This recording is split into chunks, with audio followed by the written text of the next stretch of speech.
Un grand nombre de tribus, de cités, de rois et de guerres sont décrits dans notre livre saint.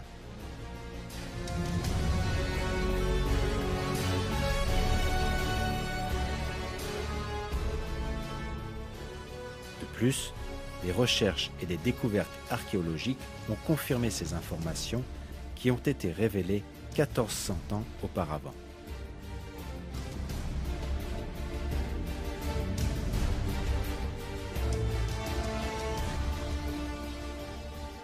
Il n'y a absolument aucun doute possible que le Coran soit une révélation et un miracle de Dieu.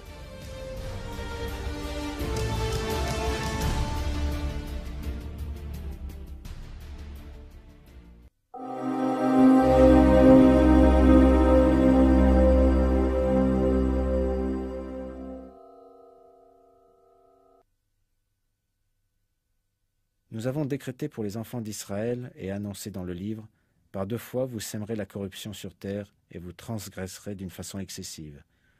Lorsque vint l'accomplissement de la première de ces 2 prédictions, nous envoyâmes contre vous certains de nos serviteurs doués d'une force terrible, qui pénétrèrent à l'intérieur des demeures. Et la prédiction fut accomplie. Ensuite nous vous donnâmes la revanche sur eux, et nous vous renforçâmes en biens et en enfants, et nous vous fîmes un peuple plus nombreux.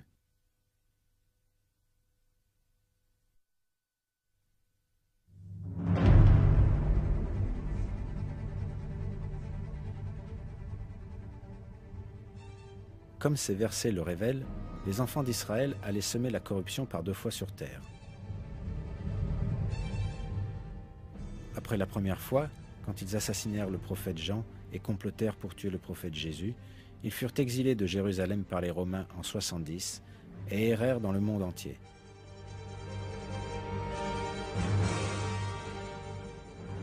Lorsque ce verset fut révélé au prophète Mohammed, les Juifs vivaient dans des conditions très difficiles dans différents pays et n'avaient pas un pays à eux.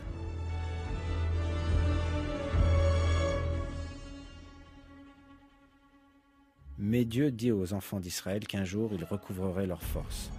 Cependant, à cette époque-là, il y avait très peu d'éventualités pour que cela ait lieu.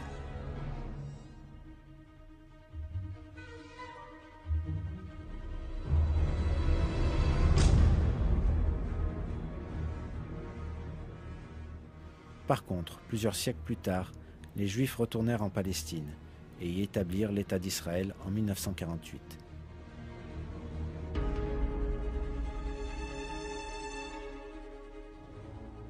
Subséquemment, les attitudes des groupes racistes vivant en Israël ont conduit le Moyen-Orient vers des troubles.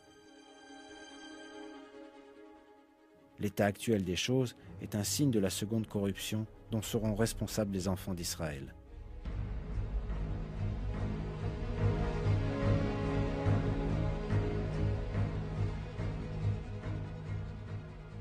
Certains groupes racistes et extrémistes ont besoin de se montrer indulgents, comme le recommande notre Seigneur.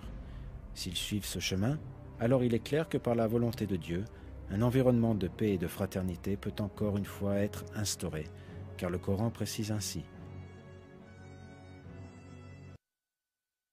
La bonne action et la mauvaise ne sont pas pareilles. Repousse le mal par ce qui est meilleur, et voilà que celui avec qui tu avais une animosité devient tel un ami chaleureux. Dans les versets de la sourate Al-Isra, nous remarquons que personne n'aurait pu croire que de telles choses allaient avoir lieu. Mais Dieu voulait leur accomplissement, et ainsi fournir aux croyants encore plus de preuves sur le fait que le Coran est un livre miraculeux, révélé par lui, pour leur bienfait.